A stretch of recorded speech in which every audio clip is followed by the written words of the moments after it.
ન્યૂઝમાં આપનું સ્વાગત છે। GMERS મેડિકલ કોલેજ ખાતે નવા MRI મશીનનું લોકાર્પણ કરાયું।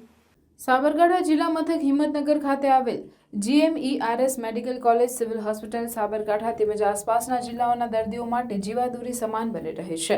અત્યાધુનિક મશીનરીથી સુસજ્જ એવી મેડિકલ કોલેજ ખાતે સાંસદ દીપસિંહ રાઠોડના હસ્તે નવા MRI મશીનનો લોકાર્પણ કાર્યક્રમ યોજાયો હતો।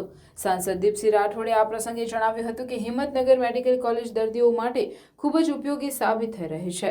ત્યારે મેડિકલ કોલેજ ખાતે નવીન MRI મશીન થકી અનેક જરૂરિયાતમંદ દર્દીઓને MRI માટે હજારો રૂપિયાનો ખર્ચ બહાર કરવો પડશે નહીં। CT સ્કેન અને MRIની સુવિધા મેડિકલ કોલેજ ખાતે થવાથી અભણ અને ગરીબ દર્દીઓને અહીં તહીં ભટકવું પડશે નહીં। આ પ્રસંગે ધારાસભ્ય વીડી ઝાલાએ પ્રાસંગિક પ્રવચનમાં જણાવ્યું હતું કે મેડિકલ કોલેજની સુવિધામાં વધારો થવાથી અનેક દર્દીઓને લાભ થશે।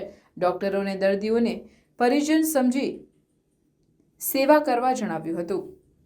આ પ્રસંગે જિલ્લા પંચાયત પ્રમુખ શ્રીમતી ભારતીબેન પટેલ, તાલુકા પંચાયત પ્રમુખ ભૂમિકાબેન પટેલ, જિલ્લા કલેક્ટર નૈમેશ દવે, CDMO બળદેવભાઈ પટેલ, મેડિકલ કોલેજના ડીન અગ્રણી સિદ્ધાર્થ પટેલ, વિજય પંડ્યા, મેડિકલ કોલેજના ડોક્ટરો અને સ્ટાફ ઉપસ્થિત રહ્યો હતો। બ્યુરો ચીફ આબિદ અલી ભૂરા।